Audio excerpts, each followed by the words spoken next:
ఇక Gachibowli Radisson drug peddler Syed Abbas వాంగ్మూలంలో సంచలన విషయాలు వెలుగులోకి వచ్చాయి. ఎఫ్ఐఆర్లో మరో ఇద్దరిని నిందితులుగా పోలీసులు చేర్చారు.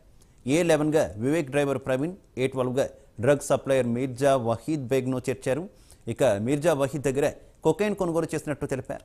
గ్రాము కొకైన్ను 14,000కు కొని వివేకానందకు విక్రయించారన్నారు. అలాగే వివేకానంద డ్రగ్స్ పార్టీల వాట్సాప్ చాట్, గూగుల్ పే వివరాలను పోలీసులు సేకరించారు.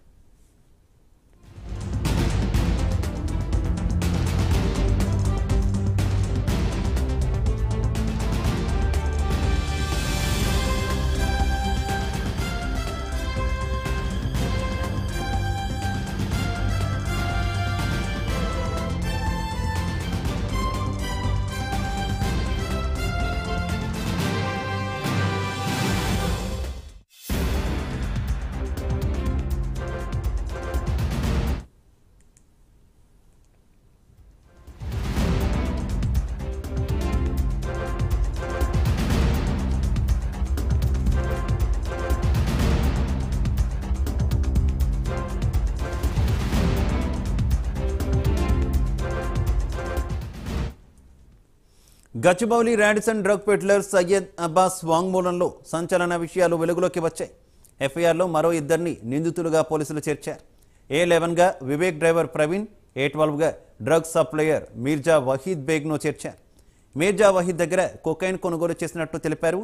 గ్రాము కొకైన్ను 14,000కు కొని వివేకానందకు విక్రయించారన్నారు. అలాగే వివేకానంద డ్రగ్స్ పార్టీల వాట్సాప్ చాట్, గూగుల్ పే వివరాలను పోలీసులు సేకరించారు.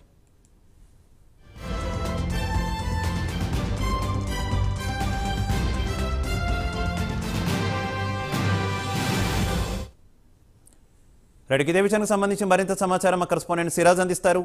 సిరాజ్, రాడ్సన్ డ్రగ్స్ కేసులో మాత్రం అబ్బాస్ స్టేట్మెంట్ లో సంచలనమైన విషయాలు బయటకు వచ్చాయని కూడా చెప్పుకోవచ్చు. అతను ఇచ్చిన వాంగ్మూలంలో మాత్రం మరికొంతమంది పేర్లు కూడా తెర మీదకి వచ్చాయని చెప్పుకోవచ్చు. అయితే వారిని కూడా, అంటే ఎవరైతే పేర్లు తెర మీదకి వచ్చాయో వారిని కూడా పోలీసులు విచారించనున్నారు. వాళ్ళు విచారణలో మరికొంతమంది పేర్లు కూడా తెర మీదకి వచ్చే అవకాశాలు స్పష్టంగా ఉన్నాయని చెప్పుకోవచ్చు. ఇప్పటికే క్రిష్ కు కూడా నోటీసులు, విచారణకు హాజరు కావాలంటే కూడా క్రిష్ కూడా పోలీసులు నోటీసులు జారీ చేశారు. కానీ అతను విచారణకు రాలేనంటూ కూడా 2 రోజులు సమయం కావాలంటూ కూడా గడువు కోరడం జరిగింది. కానీ పోలీసుల నుంచి వచ్చిన సమాధానం మాత్రం అతను క్రిష్ ఫరారీలో ఉన్నాడు, ఎటువంటి రిప్లై రాలేదంటూ కూడా పోలీసులు ప్రధానంగా చెప్తున్నారు. ప్రస్తుతం ఏమైనా సరే రాడ్సన్ డ్రగ్స్ కేసులో మాత్రం సంచలనమైన విషయాలు బయటకు వస్తున్నాయి.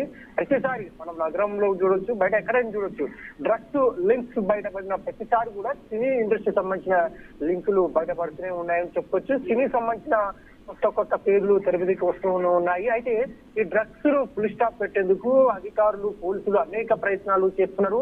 ఎక్కడికక్కడే ఫుల్ స్టాప్ పెడుతున్నారు. కానీ ఈ డ్రగ్స్ అనేది కొత్త పేర్లు తెర మీదకి రావడం, కొత్త లింక్స్ తెర మీదకి రావడంతో పోలీసులు దీన్ని స్పీడ్ పెంచారని చెప్పుకోవచ్చు. పూర్తిగా ఈ డ్రగ్స్ ను ఫుల్ స్టాప్ పెట్టేందుకు మాత్రం పోలీసులు ఈ దర్యాప్తు వేగవంతం చేస్తున్నారు. ప్రధానంగా నిందితుల మొబైల్స్ ని కూడా సీజ్ చేశారు.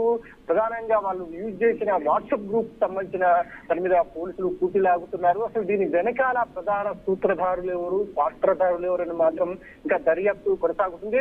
వేచి చూడాలి. దర్యాప్తు పూర్తయిన తర్వాతకి ఇంకా ఎవరైనా కొత్త పేర్లు తెర మీదకి వస్తాయా, లేకపోతే ఇంకెవరైనా ప్రధాన నిందితులు తెర మీదకి వస్తారనేది మనం ఖచ్చితంగా వేచి చూడాలని కూడా చెప్పుకోవచ్చు.